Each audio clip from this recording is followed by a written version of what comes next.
ఈ రాష్ట్రం నుంచి 10 రూపాయల పన్ను వసూలు చేస్తే గుజరాత్లకు, బీహార్లకు, ఉత్తరప్రదేశ్లకు 8 రూపాయలు ఇస్తారు. తెలంగాణకు వచ్చేప్పటికి 3 రూపాయలు నుంచి 7 రూపాయలు మీరు పట్టుకుంటారు. మనం 10 రూపాయలు మనం కట్టే పన్నులలో కేంద్రానికి 10 రూపాయలు కడితే మనకు వాపసు ఇచ్చే 3 రూపాయలు మన ఏదో బిచ్చం ఇస్తున్నట్టు మాట్లాడే ప్రయత్నం చేస్తారు.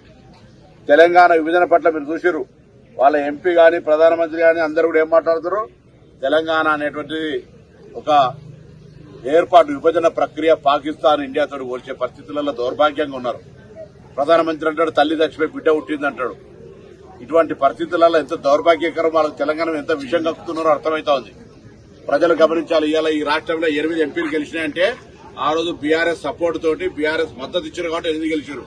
దాని తర్వాత స్థానిక సంస్థలు ఎన్ని గెలిచారు, సర్పంచులు, దాని తర్వాత వార్డు మెంబర్లు, మున్సిపల్ కౌన్సిలర్ ఎన్ని గెలిచారు. మీ స్ట్రెంత్ ఎంత చర్చకు రండి. వరంగల్ అభివృద్ది మీద చర్చ కూర్చుందాం రమ్మంటున్నా. నిన్న వచ్చిన భారతీయ జనతా పార్టీ నాయకత్వం కిషన్ రెడ్డి, బండి సంజయ్తో పాటుగా వాళ్ళ అల్లిన ప్రెసిడెంట్ కూడా రమ్మని అడుగుతా ఉన్నా. ఇస్ బార్ బీజేపీ అంటారు. ఎందుకు వస్తుంది మీకు? పగటి కళలు గంటా ఉన్నారు. ఏం చేసిరని వస్తుంది? తెలంగాణకి ఏం డెవలప్మెంట్ ఇచ్చిరు అని అడుగుతున్నారు మీరు. తెలంగాణ ప్రజల గురించి ఎక్కడ ఆలోచన చేసిరని అడుగుతున్నారు మీరు. తెలంగాణ ప్రజలకు ఏం న్యాయం చేసిరని అడుగుతా ఉన్నాం. ఈ ప్రభుత్వం చేస్తుంటే మీరు కాలాలు అడ్డం పెట్టుడు తప్ప మీరు ఇక్కడ ఈ రాష్ట్ర ప్రయోజనాల కొరకు ఏం ప్రయోజనాలు కాపాడే ప్రయత్నం చేస్తున్నారు. అందుకే తప్పకుండా మేము మరొక్కసారి భారతీయ జనతా పార్టీ నాయకత్వాన్ని ఛాలెంజ్ చేస్తా ఉన్నాం. అది ఎయిర్పోర్ట్ ఇష్యూ కావచ్చు, స్మార్ట్ సిటీ ఇష్యూ కావచ్చు, అండర్ గ్రౌండ్ ఇష్యూ కావచ్చు, వేరే ఇతర ఇన్ఫ్రాస్ట్రక్చర్ ఇష్యూ కావచ్చు, ఏ సంక్షేమ కార్యక్రమమైనా మరి మేము చేసిన దాని మీద మీరు 12 ఏళ్లు, మా 30 ఏళ్లు బహిరంగ చర్చకు సిద్దం. తప్పకుండా జంట నగరాలకు సంబంధించి భారతీయ జనతా పార్టీ ఏదో ఆరోపణలు చేయడమో, వాటికి ఏదో పెద్ద మేము హైప్ క్రియేట్ చేసి ఎన్నికలు రాగానే దానికి సంబంధించినటువంటి మతతత్వమైన ఆలోచనలతో మాట్లాడే ప్రయత్నం చేస్తే ప్రజలు, వరంగల్ జిల్లా ప్రజలు విజ్ఞులు ఆలోచన చేస్తారనే మాట తెలియజేస్తూ బహిరంగ చర్చకు సిద్దం. మీరు ఇక్కడ రాజకీయంగా ఏదో ఆరోపణలు చేసిపోతే ఎవరు వినడానికి సిద్దంగా లేరు.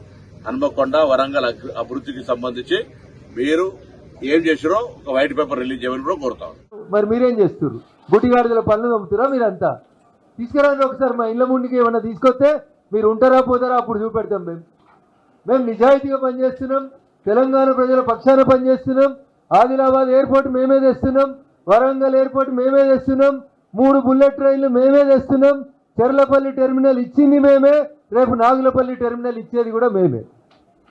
మీరేం చేశారు? ఏమవుతుంది మీకు? వచ్చిన యూరియా వంచడం చేతగాక నితిన్ నవీన్ గారి గురించి మాట్లాడేంత గొప్ప స్థాయికి ఎదిగినట్టు మీరు మాట్లాడుతున్నారు.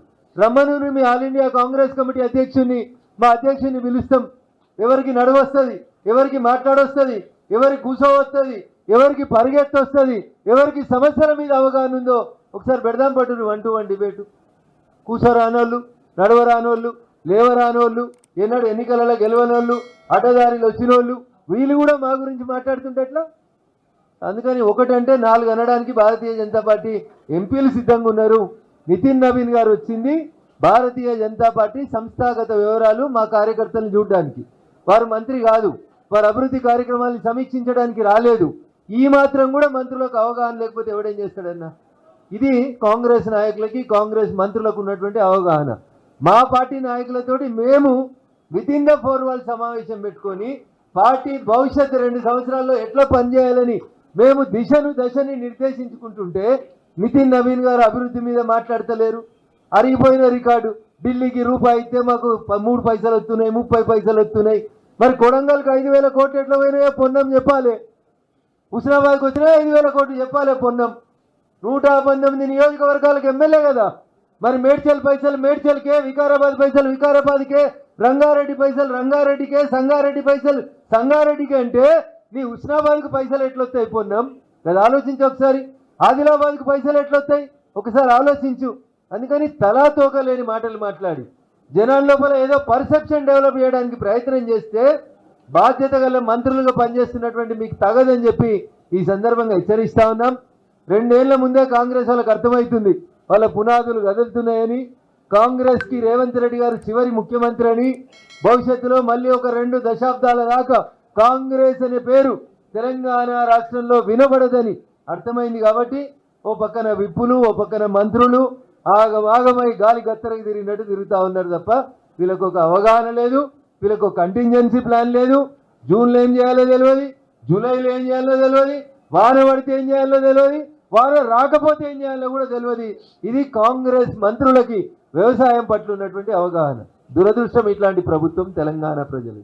Thank you.